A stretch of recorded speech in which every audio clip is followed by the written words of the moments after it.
বিরোধী সমস্ত শক্তিকে আমাদের একসঙ্গে করতে হবে।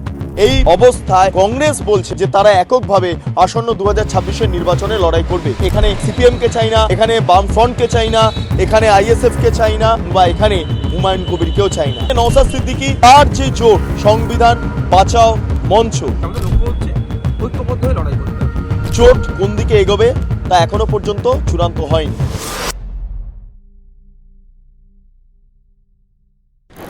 নমস্কার, আপনারা দেখছেন বেঙ্গল লিবার্টি, আমি বিট্টু রায় চৌধুরী। বাম কংগ্রেস জোট নিয়ে যে জটিলতা ছিল তা এই মুহূর্তে দাঁড়িয়ে অবসানের পথে। হ্যাঁ, কারণ বামেদের সঙ্গে কংগ্রেস জোটে যাবে না, সংযুক্ত মোর্চার সঙ্গে কংগ্রেস জোটে যাবে না, বৃহত্তর বাম ঐক্য মঞ্চ গণতান্ত্রিক মঞ্চের সঙ্গে কংগ্রেস জোটে যাবে না। কংগ্রেস আসন্ন 2026-এর যেই বিধানসভা নির্বাচন আছে সেখানে এককভাবে লড়াই করবে, এমনটা দিল্লির তরফে সিদ্ধান্ত গৃহীত হয়েছে, এবং যা নিয়ে রাজ্য রাজনীতিতে নানা প্রশ্ন উঠতে শুরু করেছে। কংগ্রেসের এত ডিলেমি কেন? কংগ্রেস কি আদৌ তৃণমূলের বি টিম হিসাবে কাজ করছে? এটা নিয়ে প্রশ্ন বিস্তর। এই মুহূর্তে যেটা জানা যাচ্ছে বা রাজনৈতিক মহলের মতে, মালদা মুর্শিদাবাদে কংগ্রেস হয়তো 2 থেকে 3টি আসন বের করে নিতে পারে, এবং সেক্ষেত্রে যদি অধীর চৌধুরীকে মুখ করা হয়, মৌসম মেনজি নূর যদি মুখ হন মালদার ক্ষেত্রে, তাহলে কংগ্রেসের 1-2টি আসন হয়তো বেরিয়ে আসতে পারে। ফলে এক্ষেত্রে দাঁড়িয়ে অধীর চৌধুরীও সম্ভবত এবারে কংগ্রেসের হয়ে প্রতিদ্বন্দ্বিতা করতে পারেন বিধানসভা নির্বাচনের ক্ষেত্রে। এই অবস্থায় কংগ্রেস বলছে বা কংগ্রেস হাইকমান্ড বলছে যে তারা এককভাবে আসন্ন 2026-এর নির্বাচনে লড়াই করবে। এখানে কংগ্রেসকে চায়, এখানে সিপিএমকে চাই না, এখানে বামফ্রন্টকে চাই না, এখানে আইএসএফকে চাই না, বা এখানে হুমায়ুন কবিরকেও চাই না। ফলে বাম কংগ্রেস বা সংযুক্ত মোর্চা বা বৃহত্তর গণতান্ত্রিক ঐক্য মঞ্চের যে জোট, সেই জোট আপাতত ধূলিসাৎ হয়ে গেল, ভেঙে গেল। এই জোট আর কার্যকর হবে না 2026-এ। ইতিমধ্যে নওশাদ সিদ্দিকী তিনি বামেদের সঙ্গে বৈঠক করেছেন। তিনি প্রথমে প্রায় 70-এর ওপর আসন চেয়েছিলেন, সেটিকে এবার 50-এ নামিয়ে আনার একটা চেষ্টা করছেন বামফ্রন্ট চেয়ারম্যান বিমান বসু। আগামী 19 এবং 20 তারিখ ফেব্রুয়ারি মাসের সেই দিন আমরা দেখতে পারবো সিপিএমের রাজ্য কমিটির বৈঠক হবে। সেই রাজ্য কমিটির বৈঠকে সিপিএম চূড়ান্ত সিদ্ধান্ত নেবে যে আইএসএফকে কতগুলো আসন ছাড়া হয়, বা অন্যদিকে দাঁড়িয়ে হুমায়ুন কবিরের সঙ্গে মোহাম্মদ সেলিমের যে কথোপকথন হয়েছে সেটার বাস্তবায়ন হবে কিনা, অর্থাৎ সেই জোটের বাস্তবায়ন হবে কিনা। ফলে এক্ষেত্রে দাঁড়িয়ে আমরা যদি এখনও আপাতত একটা পরিস্থিতি লক্ষ্য রাখি, সংযুক্ত মোর্চার যে জোট, সেই জোট রয়েছে, সেই জোটে অন্তত কংগ্রেস থাকবে না, কিন্তু সেই জোটে সিপিআইএম এবং বামফ্রন্টের অন্যান্য শরিকরা, আইএসএফ, তার পাশাপাশি হুমায়ুন কবিরের নতুন দল থাকবে। আমরা বলেছি বিজেপি তৃণমূল বিরোধী সমস্ত শক্তিকে আমাদের একসঙ্গে করতে হবে, বাংলাকে বাঁচাতে হবে। আর তাদেরকে, যারাই আসুক, তাদেরকে বিজেপি এবং তৃণমূল সম্পর্কে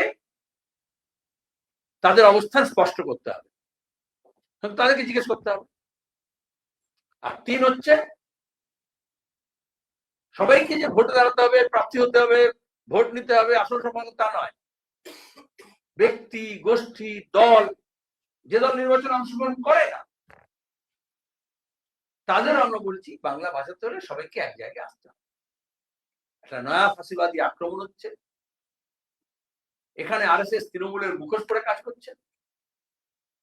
সেখান থেকে রাজ্যকে বাঁচাতে হবে, তার সংস্কৃতি, তার শিল্প, তার সাহিত্য, তার ভাষা, তার কৃষি, তার ব্যবসা বাণিজ্য, তার কাজকর্ম, তার ঐতিহ্য, তাকে রক্ষা করতে হবে, তার ইতিহাস এবং ভবিষ্যৎকে রক্ষা করতে হবে। সেখানে কংগ্রেস ঠিক করবে তারা তাদের অবস্থান কি হবে, অন্য সব দল ঠিক করবে। আমরা সবার সঙ্গে কথা বলছি।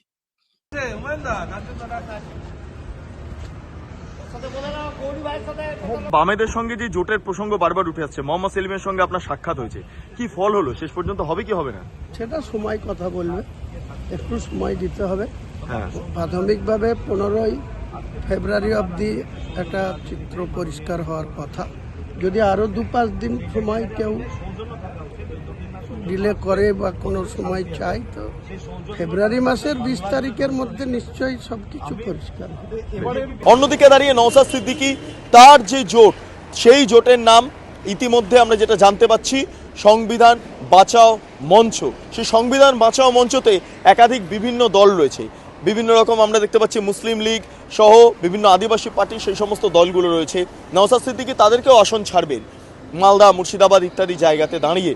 এবং উত্তর 24 পরগনা, দক্ষিণ 24 পরগনায় আইএসএফ প্রতিদ্বন্দ্বিতা করবেন, হুগলিতে প্রতিদ্বন্দ্বিতা করবে আইএসএফ, কারণ যে সমস্ত জায়গায় ফুরফুরার প্রভাব আছে সেখানে আইএসএফ প্রতিদ্বন্দ্বিতা করতে চায়, সেটা বসিরহাট হোক, সেটা ভাঙড় হোক, সেটা ক্যানিং হোক, বা সেটা হুগলির কোনো একটি বিধানসভা কেন্দ্র হোক। অন্যদিকে দাঁড়িয়ে হুমায়ুন কবিরের সঙ্গে যদি সিপিএম জোটে যায়, তাহলে মালদা, মুর্শিদাবাদের বিস্তীর্ণ অঞ্চলে হুমায়ুন কবিরের নতুন দল জনতা উন্নয়ন পার্টি তারা প্রার্থী দেবে, এবং জনতা উন্নয়ন পার্টি ইতিমধ্যে মিমের সঙ্গে যোগাযোগ স্থাপন করেছে, মিমের সঙ্গে জোট করেছে, ফলে মিমকে সঙ্গে নিয়ে জনতা উন্নয়ন পার্টি এগোনোর চেষ্টা করছে। হুমায়ুন কবির নিজে বলেছেন যে আগামী 20 তারিখ পর্যন্ত তারা দেখবেন, তারপর অবস্থা বুঝে ব্যবস্থা গ্রহণ হবে। অর্থাৎ আগামী 20 তারিখের মধ্যে সিপিএম কী সিদ্ধান্ত গ্রহণ করে সেদিকেই অবশ্যই হুমায়ুন কবির তাকিয়ে থাকবেন, সে বিষয়ে কোনো সন্দেহ নেই। ফলে এই মুহূর্তে দাঁড়িয়ে হুমায়ুন কবির, আইএসএফ, অন্যদিকে সিপিআইএম, এই সমস্ত দলগুলো একত্রে জোট করবে কি? সংযুক্ত মোর্চার আবার নতুন যে রূপ, সেই রূপ কি আমরা দেখতে পারবো, কংগ্রেসহীন রূপ? সেটাই এখন আলোচনা তুঙ্গে। এবার আপনাদের একটু অতীতের দিকে নিয়ে যাই। বাম কংগ্রেস জোটের প্রথম সূচনা ঘটে 2016 সালে। 2016 সালের যে বিধানসভা নির্বাচন আমরা দেখতে পারি, সেই মুহূর্তে বাম কংগ্রেস জোটের প্রধান দুই মুখ ছিলেন, এক অধীর চৌধুরী, দুই তৎকালীন বিরোধী দলনেতা সূর্যকান্ত মিশ্র। কিন্তু ব্যাপক হারে পরাজয়ের শিকার হন সূর্যকান্ত মিশ্রর নেতৃত্বে সিপিআইএম এবং তার পাশাপাশি লেফট ফ্রন্ট। অন্যদিকে দাঁড়িয়ে কংগ্রেসও একইভাবে ধরাশায়ী হন। তারপর 2021 সালে সংযুক্ত মোর্চা আইএসএফকে কেন্দ্র করে জোট তৈরি হয়। এখানে যখন আইএসএফকে সঙ্গে নেওয়া হচ্ছিল, তখন মনে থাকবে আপনাদের, ব্রিগেডের সভা থেকে অধীর চৌধুরী যখন কথা বলছিলেন, তখন আব্বাস সিদ্দিকী স্টেজে ওঠার পর আইএসএফ সমর্থকরা ভাইজান ভাইজান করে চিৎকার করতে শুরু করেন, স্লোগান দিতে শুরু করেন। তখন অধীর চৌধুরী ক্ষুব্ধ হয়ে তিনি কি করলেন, তিনি সামগ্রিকভাবে যে সভামঞ্চ সেখান থেকে বেরিয়ে যাওয়ার চেষ্টা করলেন। যদিও বিমান বসু বুঝিয়ে সুঝিয়ে আবার অধীর চৌধুরীকে বক্তব্য রাখতে আহ্বান জানালেন, অধীর চৌধুরী সেখানে বক্তব্য রেখেছিলেন। সেইখান থেকেই কংগ্রেসের এবং আইএসএফের যে দূরত্ব সেটা স্পষ্ট বোঝা যাচ্ছিল। এবং আমরা কি দেখলাম পরবর্তী ভবিষ্যৎ দেখলাম বামফ্রন্টের একাধিক শরিক, যার মধ্যে গুরুত্বপূর্ণভাবে আরএসপি ও ফরওয়ার্ড ব্লক, তারা কি করলো, তারা আইএসএফকে মেনে নিতে পারলো না। এই আভ্যন্তরীণ কোন্দল, যার জেরে আমরা শেষ পর্যন্ত দেখলাম 2021 সালের নির্বাচনের পরবর্তী সময় দাঁড়িয়ে আইএসএফের তরফে বা সংযুক্ত মোর্চার যে জোট, সেই জোটের আভ্যন্তরে একটি দল আইএসএফ নওশাদ সিদ্দিকীর নেতৃত্বে, নওশাদ সিদ্দিকী কেবলমাত্র ভাঙড় থেকে জয়লাভ করে একমাত্র সংযুক্ত মোর্চার প্রতিনিধি হয়ে বিধানসভায় প্রবেশ করলেন। যাই হোক, তারপরে কিন্তু আর সেই অর্থে সংযুক্ত মোর্চার জোটকে বিভিন্ন ইস্যুতে একত্রে দেখা গেল না। কিন্তু যখন আবার নির্বাচন আসছে, সেই সময় দাঁড়িয়ে এই জোটকে আবার সক্রিয় করতে উদ্যত হলেন Naushad Siddiqui, CPIM, left front, এবং নতুন করে সংযোজিত হচ্ছে আরেকটি নাম, হুমায়ুন কবিরের জনতা উন্নয়ন পার্টি। 2026-এর নির্বাচন, 2024-এ ভালো ফল করেনি সিপিআইএম, সংযুক্ত মোর্চা 0। 2021-এ সংযুক্ত মোর্চার তরফে একটিমাত্র আসন আইএসএফ পেয়েছে। ফলে সিপিআইএম কংগ্রেস কিন্তু সামগ্রিকভাবে বিধানসভাতে শূন্য হয়ে রয়েছে। কেবলমাত্র জোটের তরফে একজন, যে এই মুহূর্তে গত 5 বছর ধরে বিরোধী হিসাবে তার ভূমিকা পালন করলেন। হ্যাঁ, কংগ্রেসের তরফে একজন হয়েছিলেন সাগরদিঘির বাইরন বিশ্বাস, তাকে তৃণমূল কিনে নেয়, দল পরিবর্তন হয়ে যায়, ফলে তাকে তৃণমূল আর বলা যায় না।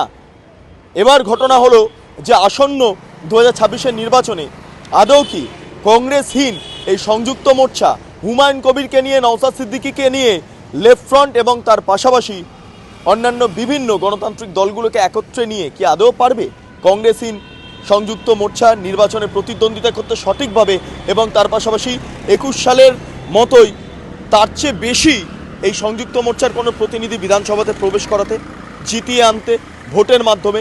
সেটাই এখন সবচেয়ে বড় আলোচনার বিষয়। এই মর্মে পলিটিক্যাল লিডাররা, নওশাদ সিদ্দিকী, তার পাশাপাশি আমরা দেখতে পারবো বর্তমানে যিনি প্রদেশ কংগ্রেস সভাপতি রয়েছেন শুভঙ্কর বাবু, তার কি বক্তব্য, সেগুলো পরপর শুনে নেব, তারপর আলোচনার শেষ অংশে আসবো। যদি না হয় আমি করতে পারি, বাংলার মানুষ ডিসাইড করবে কংগ্রেসকে দেবে না জোটকে দেবে ভোট, না বিজেপিকে দেবে না তৃণমূলকে দেবে। কংগ্রেসের তাহলে ইচ্ছাই নেই তৃণমূলকে হারানো? আমি কি করে বলতে পারি? তাহলে আপনি তো বেকার তলে খাটছেন। না, দেখুন, বেকার খাটানো, আমরা আমাদের কাজ লক্ষ্যে এগিয়ে যাচ্ছি। আমাদের লক্ষ্য হচ্ছে ঐক্যবদ্ধ হয়ে লড়াই করতে হবে। এবার ঐক্যবদ্ধের মধ্যে যদি না কেউ আসে, কারণ জোর করে ঢুকাতে পারবে না, তাদের নিশ্চিতভাবে কিছু পলিটিক্যাল এজেন্ডা আছে, নিশ্চিত তারা আগামী দিনে বলবে কেন আমরা ঐক্যবদ্ধ লড়াই করছি না বা কেন ঐক্যবদ্ধ লড়াই করছি। আমরা ঐক্যবদ্ধ লড়াই করার পলিটিক্যাল এজেন্ডা হচ্ছে আমরা সহজেই তৃণমূল বিজেপিকে হারাতে পারি। শুভঙ্কর সরকার কি মমতা বন্দ্যোপাধ্যায় সম্পর্কে একটু লাইট বলতে পারছি না। মনে হচ্ছে না আপনার? দেখুন, শুভঙ্কর সরকারের একটা ডিসিশন নেওয়ার কোনো জায়গা আছে, এটা এআইসিসি থেকে তারা ডিসিশন নেবে। তাহলে ওপর রাহুল গান্ধী জি আছেন, মল্লিকার্জুন খাড়গে জি আছেন, তাদের কথা বলুন। আর এদিকে দাঁড়িয়ে হুমায়ুন কবির কি অবস্থা হবে বলতে পারছি না, আপনি দেবেন না হুমায়ুন কবির সাথে? এখন আলোচনা হয়নি, আমাদের রাজ্য কমিটি মিটিং হলে বলতে পারবো। 8 তারিখ আছে আমাদের মিটিং।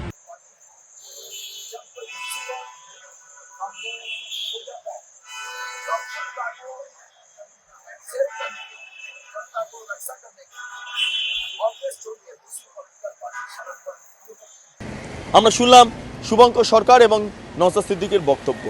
একটাই বিষয়, জোট কোন দিকে এগোবে তা এখনো পর্যন্ত চূড়ান্ত হয়নি। আগামী 20 ফেব্রুয়ারি হচ্ছে আলটিমেট টাইম, যেদিন সিপিএমের রাজ্য কমিটির বৈঠক শেষ হচ্ছে। নির্বাচনের প্রাক্কালে এই রাজ্য কমিটির বৈঠক 19-20 খুব ইম্পর্টেন্ট। এই দিনটার দিকে তাকিয়ে রয়েছেন বাংলার মানুষ। এখান থেকেই চূড়ান্ত সিদ্ধান্ত হবে সংযুক্ত মোর্চার ভবিষ্যৎ কী হবে, আর এখান থেকেই বাস্তবায়িত হবে হুমায়ুন কবির আদৌ বামেদের সঙ্গে মিলবে, সংযুক্ত মোর্চার সঙ্গে মিলবে, না মিমের সঙ্গেই জোট করে তাদের যে ভূমিকা সেই ভূমিকা পালন করবেন, সেটাই এখন মুদ্রা হলো দেখার বিষয়। আপনারা এতক্ষণ ধরে দেখছিলেন বেঙ্গলি বাটি। চ্যানেলটি অবশ্যই ভালো লাগলে লাইক করুন, সাবস্ক্রাইব করুন, শেয়ার করুন, বেল আইকন ক্লিক করুন।